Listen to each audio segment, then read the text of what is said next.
Olá, sou a Liz, uma engenheira de confiabilidade de sites, ou SRE, na Google, e ensino os clientes do Google Cloud a criar e operar serviços confiáveis.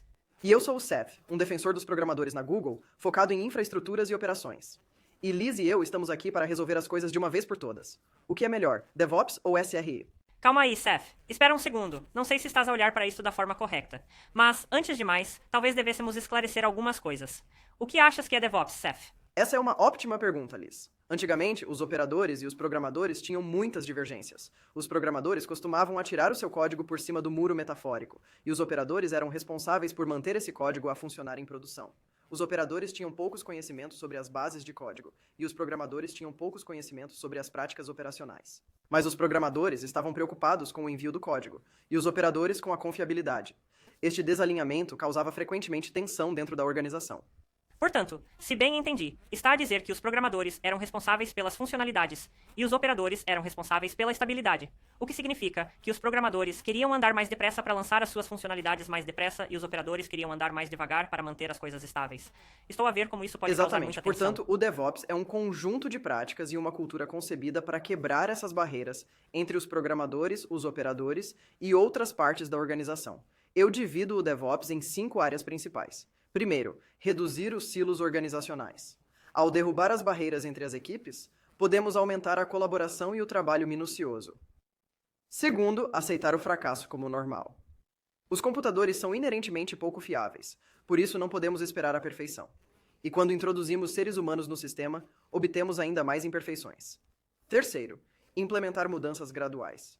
Não só as pequenas alterações incrementais são mais fáceis de rever, como também, no caso de uma alteração gradual criar um erro na produção, permite-nos reduzir o nosso tempo médio de recuperação, tornando simples a reversão. Em quarto lugar, precisamos de aproveitar as ferramentas e a automatização. E quinto, precisamos de medir tudo. A medição é um indicador crítico de sucesso, e sem uma forma de medir se os nossos primeiros 4 pilares foram bem-sucedidos, não teríamos como saber se o foram. Liz, como SRE na Google há mais de 10 anos. Você acha que alguma das formas como descrevo o DevOps está de acordo com a tua experiência como SRE? Parece-me muito familiar, porque se pensarmos no DevOps como uma filosofia, o SRE é uma forma prescritiva de concretizar essa filosofia. Assim, se o DevOps fosse uma interface numa linguagem de programação, quase se poderia dizer que o SRE é uma classe concreta que implementa o DevOps. Vamos ver como isso acontece. Seth, quando falou em eliminar os silos organizacionais, pensei no fato de partilharmos a propriedade da produção como os nossos programadores. E usamos as mesmas ferramentas para garantir que todos têm a mesma visão e a mesma abordagem para trabalhar com a produção. Quando falou em aceitar acidentes e falhas como normais, pensei no fato de que, à semelhança de muitos profissionais de DevOps, temos postmortems sem culpa, onde nos certificamos de que as falhas que acontecem nos nossos sistemas de produção não acontecem exatamente da mesma forma mais do que uma vez. E aceitamos as falhas como normais, codificando um conceito de orçamento de erro, de quanto o sistema pode sair fora das especificações. E depois, em terceiro lugar, falamos em fazer alterações graduais. E quando disse isso, pensei no fato de que fazemos coisas em Canary, que lançamos coisas para uma pequena percentagem da frota antes de as lançarmos para todos os utilizadores. E, em quarto lugar, quando falou em aproveitar as ferramentas e a automatização, pensei no fato de tentarmos eliminar o trabalho manual tanto quanto possível. Assim, medimos a quantidade de trabalho que temos e tentamos automatizar o trabalho deste ano. E em quinto lugar, quando falou em medir tudo, pensei exatamente nessa medida, de medir a quantidade de trabalho que temos e medir a fiabilidade e a saúde dos nossos sistemas. Gosto muito disso. A classe SRE implementa o DevOps. Devíamos pôr isso numa t-shirt ou assim. Mas, tal como uma classe numa linguagem de programação, pode haver funções ou métodos adicionais que não correspondem necessariamente a essa interface. Ou a classe pode implementar várias interfaces. Achas que os SREs gostam disso?